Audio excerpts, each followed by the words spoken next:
बहू का गुंडा भाई। नेहा शर्मा परिवार की बहू बनकर आई थी।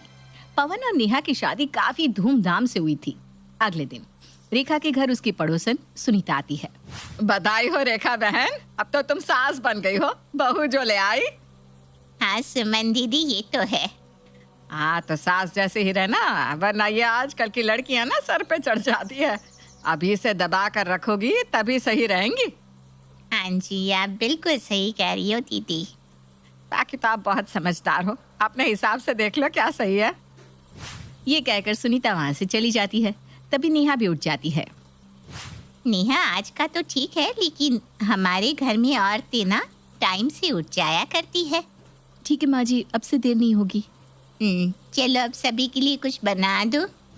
इतने में नेहा का भाई सोनू आ जाता है। उसके साथ उसके कुछ दोस्त भी होते हैं। अरे मेरी बहन क्यों खाना बनाएगी बंदूक ठोक के? सोनू और उसके दोस्तों को देखकर रेखा डर जाती है। अरे बेटा तुम आओ आओ, खाना तो मैं बना दूंगी। नेहा बेटी बस मेरी मदद करेगी। ऐसे हम थोड़ी ना अपनी नई नई बहू से सारा काम करवाएंगे, है ना बहू?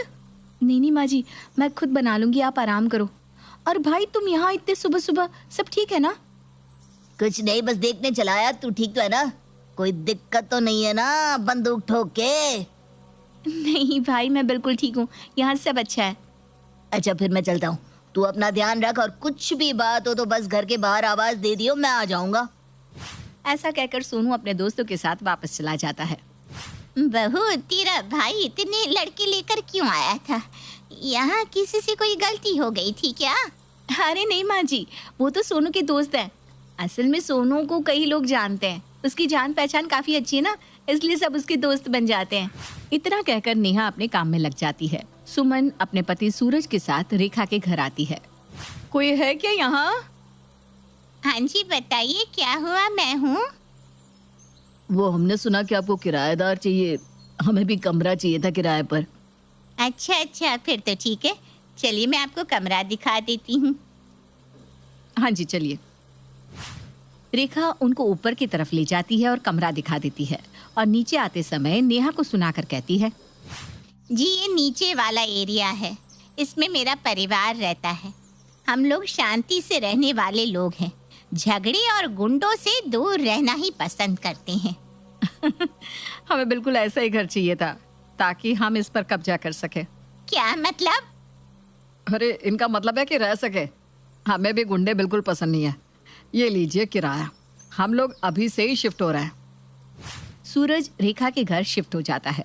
तभी घर शिफ्ट करते हुए सूरज को कुछ सामान बेकार सा दिखता है, जिसे देखकर वो रेखा से कहता है, रेखा जी ये सामान खराब है, इसका क्या करूं? फेंक दो जी इसे। तभी वहाँ सोनू अपने दोस्तों के साथ आ जाता है। किसको फेंकना है मुझे बताओ, बंदूक ठोक के फेंकाऊंगा। अरे बेटा, अपनी बंदूक के बिना भी कोई बात कर लिया कर। भाई वो कूड़ा फेंकने की बात हो रही है।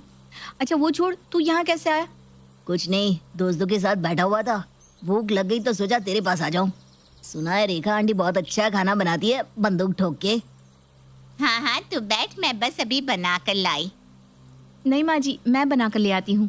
अरे बनाने दे, वरना बुढ़ापे में आंटी की हड्डियों में जंग लग जाएगा। दोनों भाई बहन बैठकर बातें करते हैं और रेखा सारा खाना बना लेती है। लो बेटा खाना खाओ। क्या स्वाद है, मजा आ गया बंदूक ठोक के। बेटा कहीं तो बंदूक मत ठोक, खाना खा लो। वहीं ये सब होते हुए सुमन और सूरज भी देखते हैं और कहते हैं, अजी ये कौन है? कोई गुंडा मालूम होता है। लगता तो मुझे भी यहाँ का कोई बड़ा गुंडा है। तो हमें इसका इस घर में आना जाना बंद करवाना होगा, तभी हमारा मकसद पूरा होगा। तुम बिल्कुल सही कहती हो, हमें रेखा के कान भरने होंगे ताकि वो इस गुंडे का यहाँ आना जाना बंद कर दे। फिर मौका पाकर सुमन रेखा के पास जाती है और कहती है, बहन जी ये गुंडा आपके यहाँ क्या करने आया था? अरे क्या ही बताऊं, ये मेरी बहू का भाई है। आए दिन घर आ जाता है और धमका के रखता है। डर के मारे इसकी बात माननी पड़ती है। तो आप इसका कुछ करती क्यों नहीं? ऐसे गुंडे घर में आएंगे तो मोहल्ले में नाम खराब होगा। आप बिल्कुल सही कह रही हो। मैं कल ही अपने बेटे से बात करके इस गुंडे का घर में आना जाना बंद करवाती हूँ। अगले ही दिन रेखा अपने बेटे पवन से कहती है, बेटा मुझे ये लड़का सोनू कुछ ठीक नहीं लगता। गुंडों की तरह कभी भी घर में घुस आता है और खुद तो खाता ही है, अपने आवारा दोस्तों को भी ले आता है और यहाँ खाना खिलाता है। माँ वो नेहा का भाई है ना? तो मैंने कब बोला बहन है? मैं तो बस ये कह रही हूँ कि उसका यहाँ आना जाना बंद करवा दो ताकि हम शांति से जी सके। ठीक है माँ, मैं नेहा को बोल दूंगा। इसके बाद पवन नेहा के पास जाकर कहता है, अब सुनो नेहा, माँ को ना सोनू का यहाँ आना जाना पसंद नहीं है, तो सोनू को कह देना आज के बाद यहाँ ना आए। भला ऐसा क्या कर दिया मेरे भाई ने? कोई नहीं, अगर आप लोगों को पसंद नहीं है तो मैं उसे मना कर दूंगी और आज के बाद मैं किसी के कहने पर भी उसको यहाँ नहीं बुलाऊंगी। ऐसे ही कुछ दिन निकल जाते हैं और सोनू का आना जाना बंद हो जाता है। देखा भाग्यवान, तुम्हारा चलाया हुआ तीर बिल्कुल निशाने पार जाकर लगा है। वो सोनू तो काफी वक्त से यहाँ आया ही नहीं। हाँ, और यही सही वक्त है, हमें अपना काम करके यहाँ से निकल जाना चाहिए। ऐसा सोचकर दोनों नीचे आकर सुमन के पास बैठ जाते हैं जहाँ पवन भी बैठा था। बहन जी, क्या बात है, आपकी एक बार कहने से ही उस गुंडे का यहाँ आना जाना बंद हो गया?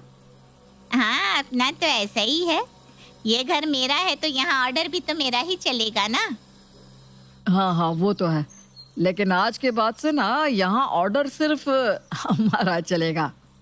क्या मतलब है तुम्हारा? मतलब ये कि आज से ये पूरा घर हम दोनों का हुआ। ऐसे कैसे तुम दोनों का हो जाएगा?